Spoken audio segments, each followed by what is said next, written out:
This is CBC Vancouver News.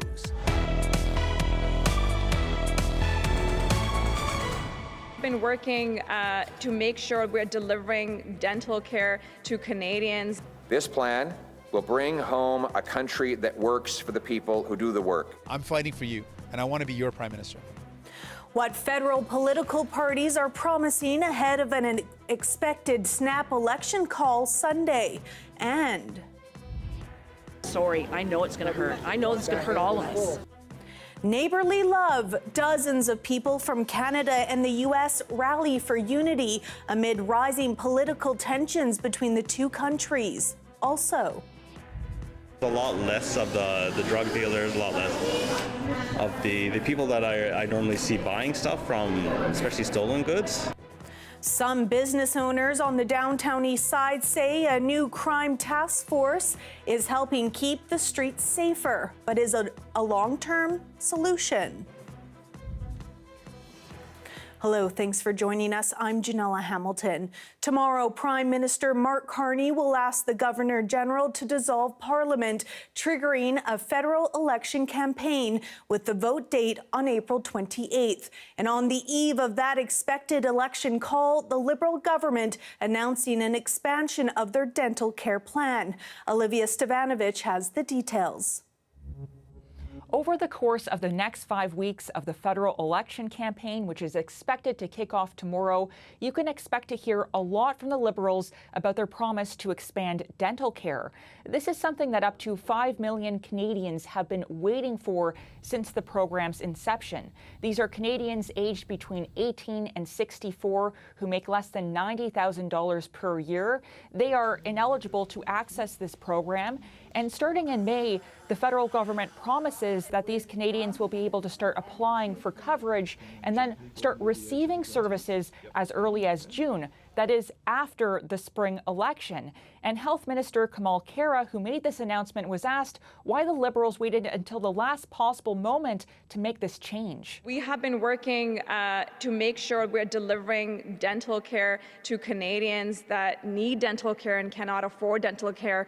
Not just today's not the only day. I mean, we have been delivering the fact that 3.4 million Canadians have coverage already.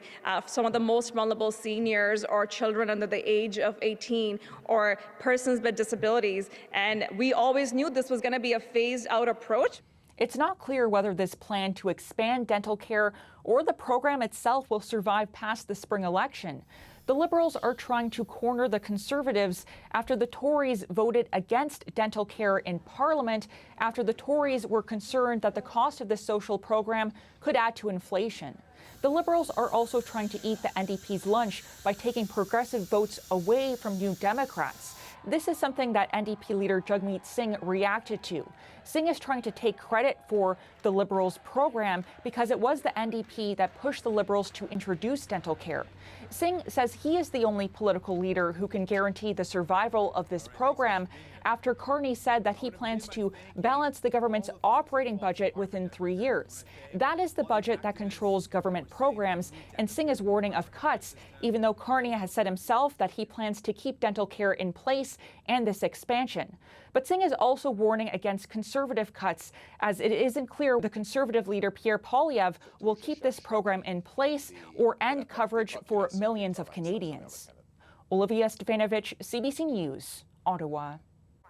As we heard, NDP leader Jagmeet Singh is reacting to the Liberals' dental care announcement. He says his party fought hard to get dental care to more Canadians. The Liberals agreed to launch a program 3 years ago in exchange for the NDP propping up the federal government with a supply and confidence agreement. Singh also insists that despite suggestions from many polls, he's in the election to win it.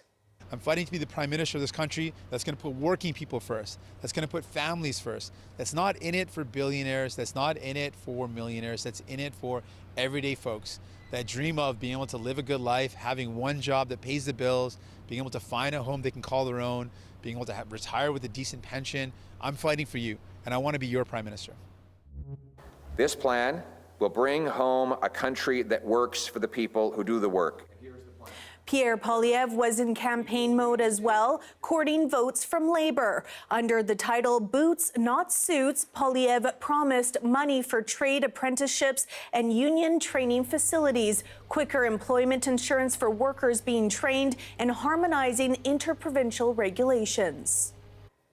Thousands of people turned out for an Elbows Up rally in Toronto today. Demonstrators showed their Canadian pride and called for unity. The rally comes amid a trade rift between the United States and ongoing suggestions of annexation by U.S. President Donald Trump. CBC's Mike Crawley has more. What's up, Canada? Judging from the signs and the flags, what's up is Canadian patriotism, national unity, and of course, elbows. Elbows up! Thank you! Comedian Sean Majumder tells the crowd after 20 years living in the U.S., he has returned to Canada for good. That is what makes our country so great. It's our values. And we don't need to kick and scream and say we're the best. We can just be the best. The rally comes amid U.S. President Donald Trump's continued threats of annexing Canada, repeated most recently on Friday. So when I say they should be a state, I mean that. I really mean that. Because we can't be expected to carry a country that is right next to us on our border. When he says 51st state, every Canadian goes, no. And I think it's great that he's saying it because it just keeps us going stronger and harder and more determined than ever to not let that happen. Elbows up. Saturday's rally is the second organized by the same group. An event on Parliament Hill drew more than 1,000 earlier this month. While the rally is nonpartisan, the looming federal election is on people's minds. I think Mark Carney is the man that can guide us and can stand up to the bully down south. I'm more onto the side of whoever is going to be more like against Trump's ideas. I've tended to vote Liberal in the past, so it's although this time it could have been I might have shifted, but I think because of what's happening that I'm going to stay that course. We need a strong leader to negotiate. The way we ensure that we are nonpartisan is that we invite everyone to come, and we don't have any political elected officials from provincial or federal levels sitting or running up on stage. The organizers say they're getting requests from coast to coast to coast to hold similar events. They are looking at holding rallies in other cities over the coming months. Mike Crawley, CBC News, Toronto. Meanwhile, dozens of Canadians and Americans came together at the Peace Arch Monument in Surrey today in a show of unity and camaraderie, demonstrators calling for peace between two countries in turmoil. Saurabh Sandhu reports. We are the children of a common mother. Members of the Bellingham-based Raging Grannies recited a special song dedicated to the historical close ties between the U.S. and Canada. Support the things you do. Many holding signs, hoping friendship prevails over the current cold relations between the two nations. Some even expressing displeasure for the political rhetoric directed against Canada by the U.S. president. I'm sorry, Canada. Most of us don't agree with what Trump's doing. I'm angry. I'm sorry that somebody in Washington, D.C., who has no idea, no interest, doesn't care about Washington State, is doing this to Canada and doing this to us. Stewart says the increase in hostilities between Canada and the U.S. has already caused a decline in cross-border traffic, severely impacting her community. The business people are seeing their business down 30%, so they are saying, when we get our sales tax revenues from the state, we will be able to actually have the actual figures, and they will probably show 30% decrease in sales tax revenues, which we really depend on. And I'm sorry, I know it's going to hurt. I know it's going to hurt all of us. Heidi Landry is a South Langley resident. She says she can empathize with people impacted by tariffs, but it's important to remember what's at stake. I think Canadians are united in ensuring that we continue to be a sovereign country. The vast majority of Canadians are very firm and resolute in making sure that we speak our mind with our money. As many politicians and ordinary Canadians have said, there's been a very, very severe loss of trust, and that is going to take a lot of work to rebuild. Landry says while many Canadians like herself do not feel safe visiting the U.S., she believes both sides should maintain harmonious relations. We want to let them know that Canadians still accept them here in Canada. Please still visit with us. We still love you. The event wrapped up with people on both sides shaking hands and promising to meet each other again to keep the dialogue open. Saurabh Sandhu, CBC News, Peace Arch Borders, Surrey. A Vancouver Island Roller Derby League has decided not to travel to the United States, citing safety concerns following multiple executive orders and policy changes by the Trump administration, including banning transgender athletes from certain sports. We have people in our program that have gender-neutral passports with the X, so we didn't know if they would even be able to get across the border. McDonald's says about 2/3 of athletes in the Esquimalt-based league are part of the 2S LGBTQ community, 2S LGBTQ+ community.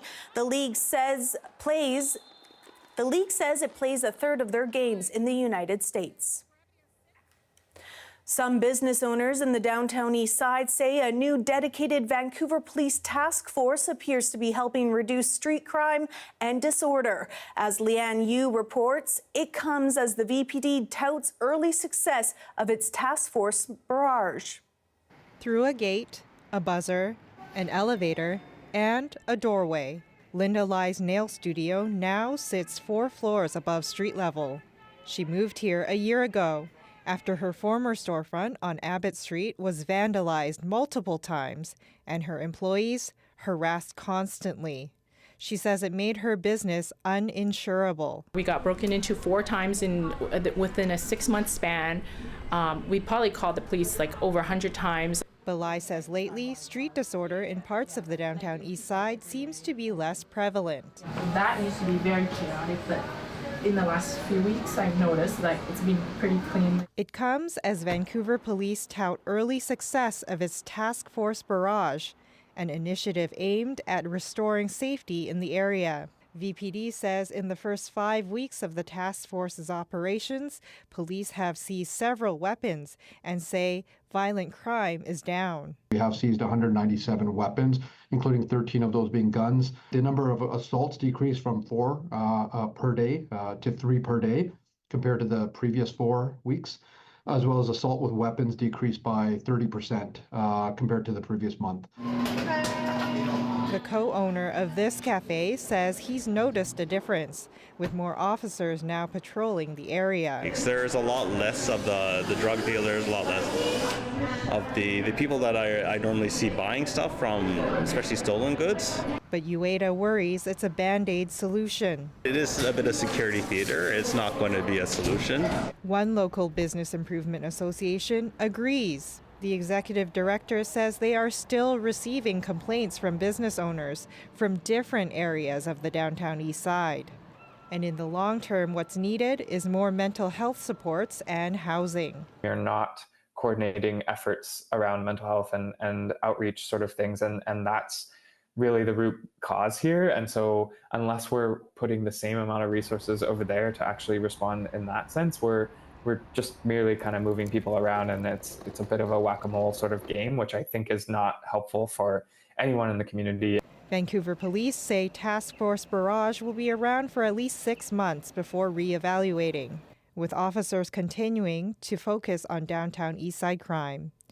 Leanne Yu, CBC News, Vancouver.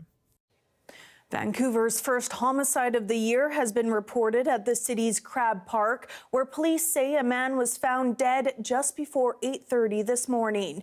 The body was discovered on the park's beach. Police have not identified the victim and say the cause of death is unknown at this time. No one has been arrested. Last year, the VPD reported its first homicide investigation in late January, similar to the year before.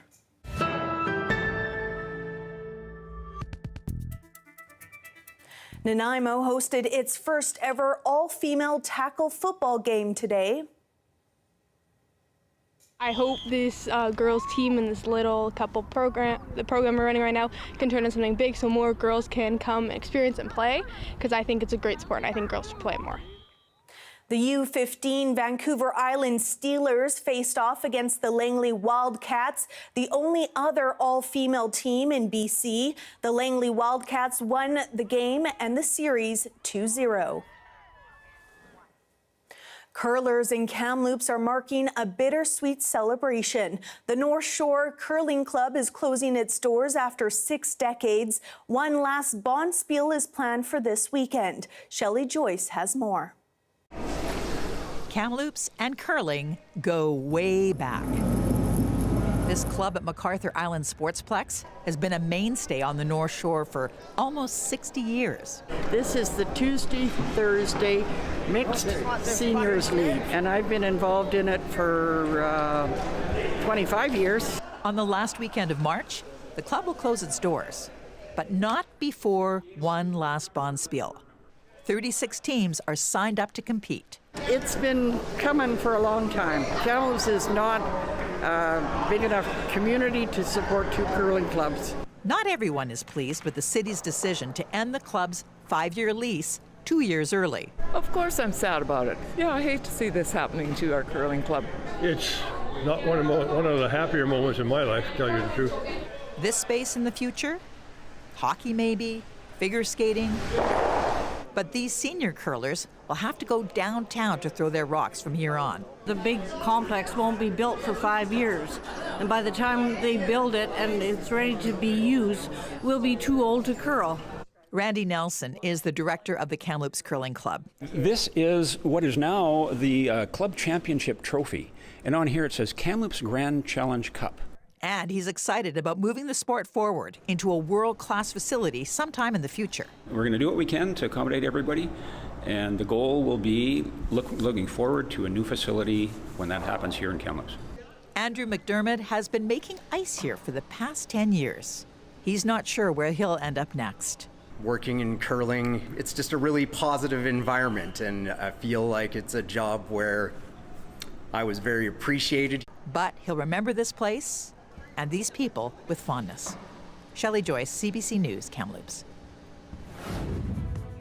Still to come, is Donald Trump winning or losing, implementing his domestic agendas 62 days into his presidency? We'll have that story after the break.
Immigration remains one of the most volatile controversies plaguing Donald Trump's domestic agenda, and the controversy has grown. The CBC's Chris Reyes looks at the latest from the White House.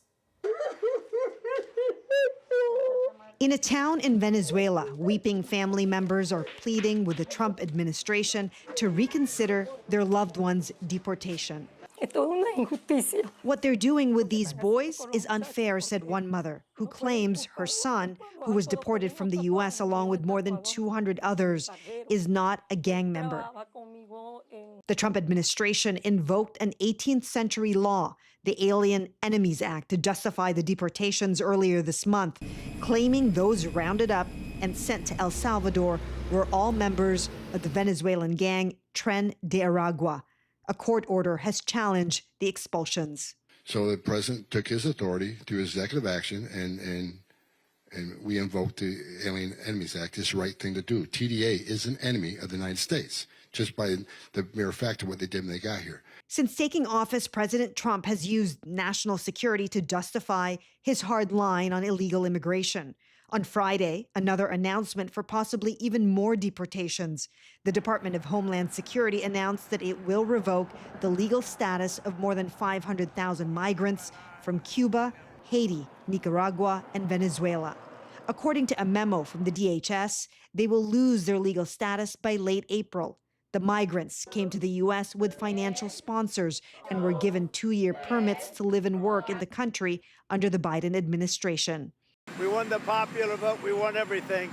And a big part of that was exactly this, getting bad people that shouldn't have been allowed into our country. Biden allowed them in. Since Trump took office, more than 30,000 people have been arrested for illegal immigration, with the DHS claiming that more than 75% were accused or convicted criminals. Many of those cases are being challenged in court.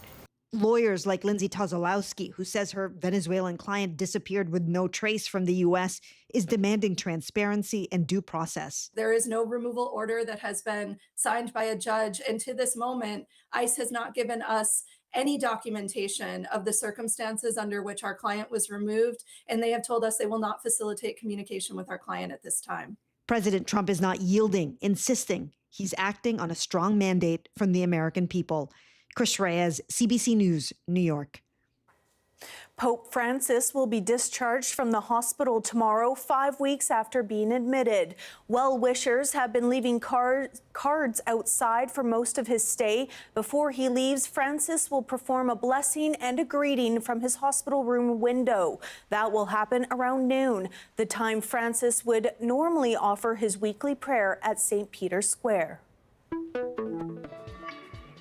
Here we have a live shot of BC Place in downtown Vancouver. We can see the rain just starting, and I'll have your full forecast coming up next.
Well, the first weekend of spring is looking like a wet one.